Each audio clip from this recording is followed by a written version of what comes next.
Winter, 1889. In New York, people are buried in the snow. Here, our flowers are blooming and our oranges are about to bear. Let's hold a festival to tell people about paradise. Professor Charles F. Holder, founder, Valley Hunt Club and Tournament of Roses.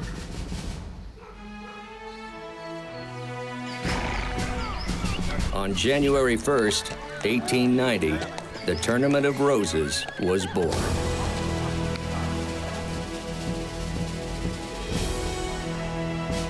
Come New Year's Day, most all of us could be found along the parade route, waving at the passing carriages or setting up in the town lot to watch the foot races and tugs of war. In 1893, when New Year's first fell on a Sunday, we went so far as to strike a deal with God. We wouldn't hold the festival on a Sunday if he promised not to let it rain on festival days. Only 10 rainy parades in 125 years ain't too bad. In 1902, 8,500 of us arrived to fill 1,000 seats for the very first football game of the tournament. But after watching Stanford lose that first game, 49-0, well, let's just say it would be a long time before we brought the pigskin back for New Year's Day. This was a festival built on tradition, teamwork, and community. Well, just ask Hallie Woods, the first Rose Queen, who not only helped to decorate the float she rode on, she made her own dress. It wasn't long before the automobile arrived. Soon our floats became so spectacular, wires along the parade route had to be raised. Innovators like Isabella Coleman had developed techniques that made for bigger and more awe-inspiring floats.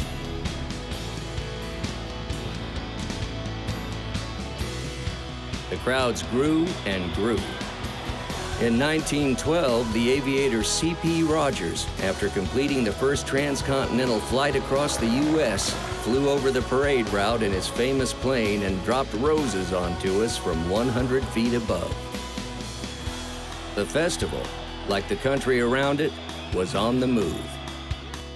In 1916, football returned to the Tournament of Roses. The Rose Bowl game was here to stay. Well, good afternoon, football. By the end of the 1920s, the Rose Parade was being broadcast on coast-to-coast radio, and movie houses featured it on the silver screen. The parade was becoming a source of fantasy, an escape from the hardship of day-to-day life. To Mr. Charles Cobb, President, Tournament of Roses. Dear Charlie, how in a Depression year you put over the most wonderful parade of all times is a mystery to me. The Rose Parade was proving itself to be a symbol of hope for the new year. In 1942, after the bombing of Pearl Harbor, the Rose Bowl game was moved with only 24 days' notice to Durham, North Carolina. But come New Year's Day, the Rose Queen and her court, heads held high, still rode down a near-empty parade route. Once again, tradition had pulled us through. Once the war was over, we celebrated.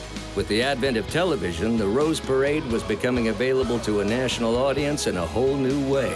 The impossible was becoming possible. Communication satellite linking North America and Europe, Japan, province of British Columbia, Mexico. And an American took his first steps on the moon.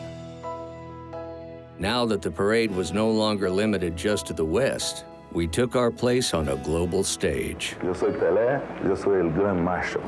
Lieutenant David G. Raymond, a former prisoner of war, who today represents all of the men of the service. Somebody to be proud of indeed as we talk about the heritage of America. Hank Aaron, a great athlete. We became a symbol of civil and cultural equality. Every New Year's Day in Pasadena, we are all a part of one international parade. When then-President Ronald Reagan signed legislation proclaiming the rose America's flower, he made official what we already knew here in Pasadena. For the love of man and woman, for the love of mankind and God, for the love of country, Americans who would speak the language of the heart do so with the rose. Today, we live in an altogether different time. In 2013, the parade was seen by 84 million people on worldwide television and viewed on the web an estimated 13 million times.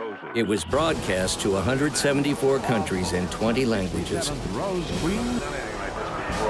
I think we're going to have a beautiful parade. Grand Marshal. The excitement that always goes with this January 1st in Pasadena, California. Boys, he got time. He's throwing deep to McKay, and it's a touchdown! Kept it on the ground, and now it's Hudson over the top. Touchdown! But even after 125 years, you'll still find floats riding down the same Pasadena streets they did in 1890. Floats that are still built in much the same way they were in the beginning. And you'll still wave to one Rose Queen, and you'll still meet the same Pasadena families, all of them gathered to celebrate the symbol that still grows from the heart of our city, a rose blooming in the midst of winter.